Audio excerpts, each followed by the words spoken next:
Hey buddy, it's Peter, and this is the 2025 Honda Rubicon 520 DCT Deluxe. The big thing you need to know about that is DCT. Honda uses a dual clutch transmission in a lot of their motorcycles and in their four-wheelers. So we're gonna take a look at this one. Now this one is accessorized up. It's sold, it's got a few extra things on here that you don't see on the stock version, but I thought I'd show you this one just to show you what you can do with a unit like this. So what we're gonna do is take a close look at this, but I wanna thank Riverview Honda for giving me complete access to their entire vehicle lineup. Whether it's cars, motorcycles, or even ATVs and side-by-sides, we have the ability to take a look at everything here. And of course, if you want to see these things in person, they're right here on the showroom floor right now, even in March in 2025. So let's get going with this review. So before we go too far, we need to put this in a class. Now, of course, this is a standard single-seater, but it comes as with the accessories as a two-person or two-passenger type unit. So again, it's not from the factory like that, but it does sort of make it a versatile unit because it's certainly capable of having a second passenger on there when you equip it correctly. But as it is, this is of course a working unit and a trail unit. It's basically the type of unit that sells out here in New Brunswick really, really well.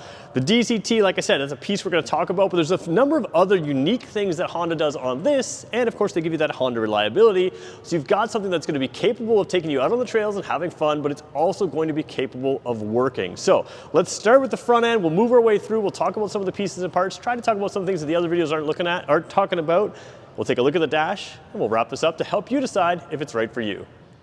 So if you've seen my motorcycle reviews in the past, you know I always like to start on motorcycles on the front wheel, take a look at the front wheel and the suspension to talk about the purpose, the manufacturer's intent for these vehicles. Now this one has aftermarket tires on it. So this is a little bit larger tire, a little bit different style. But what I can tell you about the factory stuff is Honda brags about these being lightweight alloy wheels. I don't know how much lighter weight they are, but of course less unsprung weight is always good, helps you get going. It can help with efficiency as well. And Honda does talk about the efficiency of this unit. Very few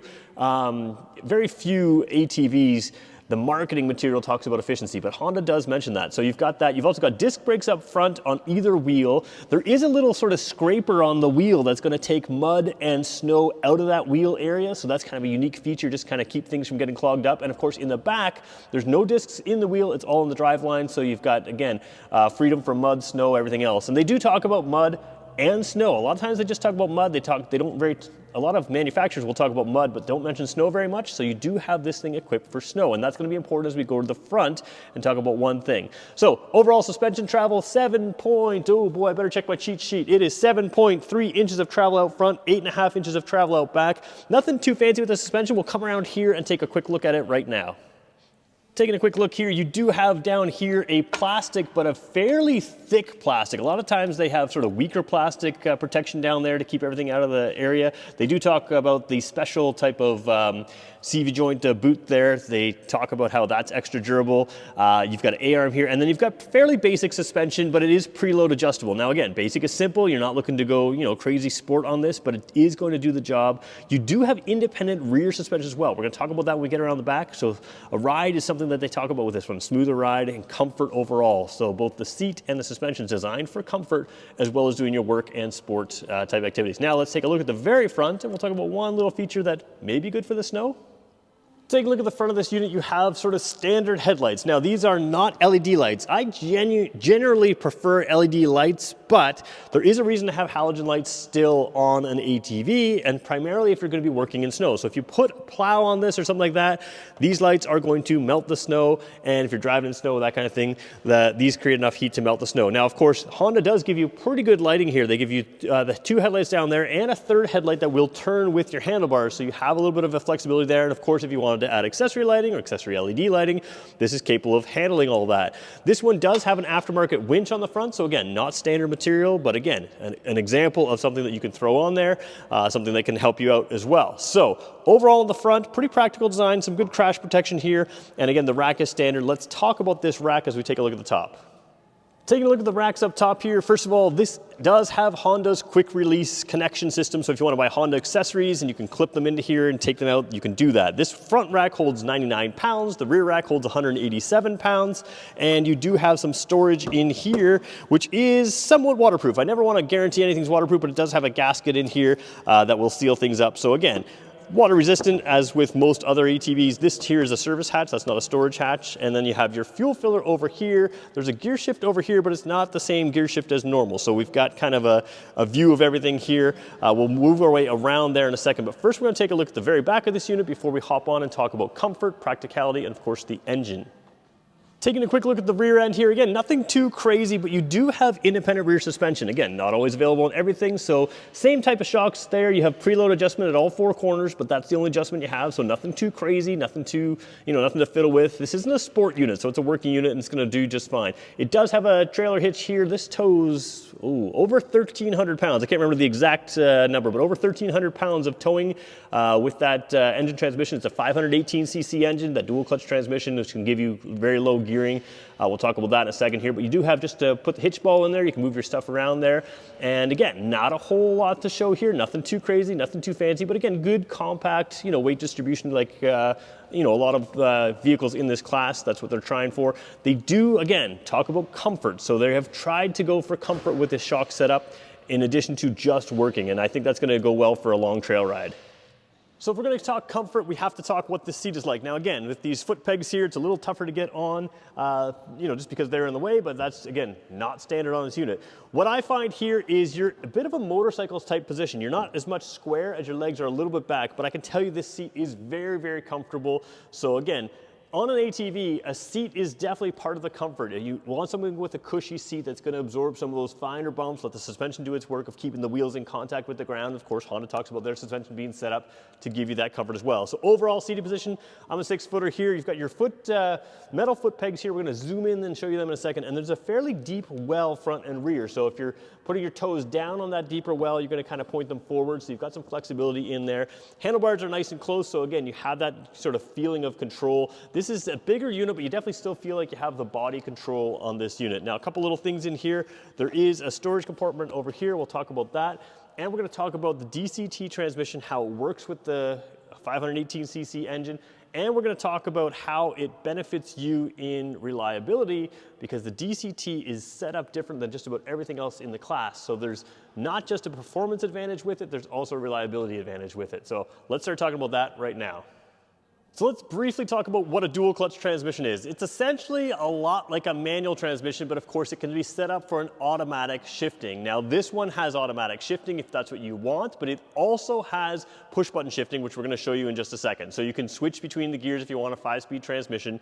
And then you also have the ability to simplify the way the drivetrain works. So where a lot of units like this are going to have a belt that can wear, that can slip, that can do all kinds of issues, this one doesn't have that. It's sort of a direct connection with that. Now there are clutches in there, so you talk about clutches. Well, are the clutches any good? That's one of the big concerns with dual clutch transmissions. If you throw them in economy cars and you put just sort of the lightweight nothing in there, then yeah, we've seen other brands have issues with their dual clutch transmissions. Why are they in economy cars? Because dual clutch transmissions are very good for efficiency. However, dual clutch transmissions are also in vehicles like Porsches. They're very good for performance. They're just very good transmissions if you have the right setup and if you have the right issues. So Honda talks about how their clutches are extra heavy duty type clutches, and they use some automotive technology in this outside of even just their clutches. They have a fuel pump that's an automotive style fuel pump. It's in the tank, so it's going to keep it cooler. It's got a whole bunch of benefits that way. So they don't just sort of piece this together like a lawn tractor and put fancy bodywork on it. They piece it together like a Honda vehicle and then put fancy bodywork on it. So let's talk about how this all works together from the driver's environment with the controls. Let's jump on this thing and take a look. So sitting on this in a sort of a wide angle thing, usually as a steady cam, I'm going to try to keep my hands nice and steady because I want to try to get all sorts of different views, and that's easier to do without my steady cam. So we're going to zoom in to a few things here. First of all, you've got a whole lot going on the left side control handle here. So let's just take a look there. Over on the top, you do have a drive, neutral, reverse, and a 5-speed transmission, up and down. That's what it's telling you. And over here, neutral and reverse. So again, reverse there, but you've got your gear shifting. Excuse my poor camera work. Up and down shifting. Now remember, this can be an automatic transmission. You can set up to just switch itself, but you can also choose your gears yourself. That's one of the big advantages of having this type of unit. You've got your lights here, over rev there, you've got your high beams there, and then you also have your brake with a parking brake up top right there. So you can sort of see that parking brake right there. Down here is that, let's just zoom right out for a second. This is that storage area that we talked about. Good enough to hold your wallet, maybe a phone, although I would keep your phone on your body and this kind of thing just because you never know. But yeah, it'll fit the basics down there. And then you have this gear shifter down here. This is the low gear, and you have the drive gear there. So remember, you can still use your transmission in lower gear or higher gear, so you've got all those transmission options, and then you just have the 2 shift options down here. So that's kind of a cool thing to have. Over here, you've got 2 different types of steering. You've got sort of the auto and the electronic, or oh boy, anyways, electronic steering control there.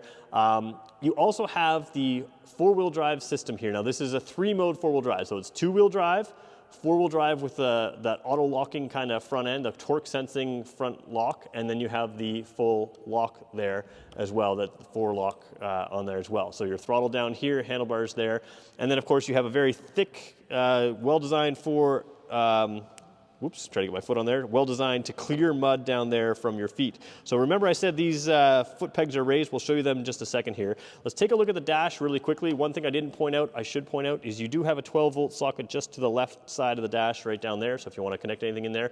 A very basic dash here. You've got a gear indicator, you've got a fuel indicator, you've got speedometer on there, and then of course you've got some warning information in there as well. Power steering's not working because I didn't actually start it up. This thing is very quiet. That's one thing you're going to notice when you're driving this thing, is that you have a very quiet environment. Again, just the way Honda does things, nice and quiet, easy shifting, that kind of thing. Now let's take a quick look at a couple other things that I wanted to show you as well.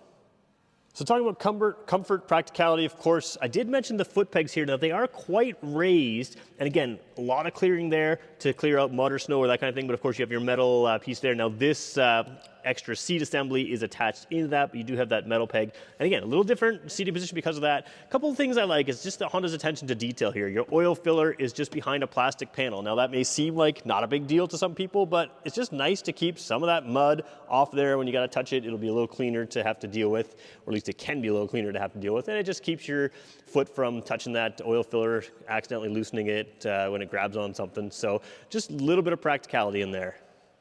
The other thing I wanted to show you here is just this sort of fanned out grille design. These 3 are angled this way, these 3 are angled that way, and you can see the radiator is not directly behind them. So it's not like the first thing a stone's gonna hit is the radiator. It is set way back. That shows the weight distribution of this thing. Everything in the engine is set way back. And again, that's gonna help with just the overall handling and overall feel of this thing out on the trail. The engineering is really what stands out about this unit. It's not overly flashy, although this matte gray paint does look pretty cool, but it's the engineering. So little things like longitudinally mounting the engine to allow the front and rear drive shaft to sort of have that direct drive kind of feel. It simplifies the weight distribution, simplifies the parts, and of course, simple is more reliable. Honda's known for their reliability. The dual clutch transmission, again, gives you a variety of options in gearing. You can go automatic, you can choose your own gears. It's set up to be strong, to handle this kind of use, or ATV type use, so that's good. It gives you a quiet ride that's comfortable, and it's, for a lot of people, that's what you're looking for. So is this the right unit for you? Well, again, I do like the DCT transmission for driving. I'm the kind of person who sometimes just wants to be automatic, but sometimes you'd love to be able to choose your own gear, not just high or low gear, but be a little bit more precise with things, and that's what the dual clutch transmission does. Again, tried it on motorcycles, works pretty well. It's gonna be a little different on this, but it's gonna work well here as well. So there's a lot of engineering into this that isn't there just to be fancy or to be different. It's there to help make things better. And I think Honda really does offer something that in some cases is legitimately better than other units out there. Does it fit you? Well, this is the kind of thing you're gonna have to come in and see for yourself. You can see how quiet it is, you can see how it rides, you can see how the controls work, how it fits your body. Those are all things you can tell for yourself when you see it, but certainly this is a unit that I hadn't thought about too much before until Riverview Honda allowed me to come in and review all their units. I forgot that Honda made such a good and such a unique unit. So if this is good for you, you can check it out here at Riverview Honda. And if you want to see more, again, I have full access to their product line. You can subscribe to the channel. We'll have a whole lot more coming soon. Thanks everybody for watching.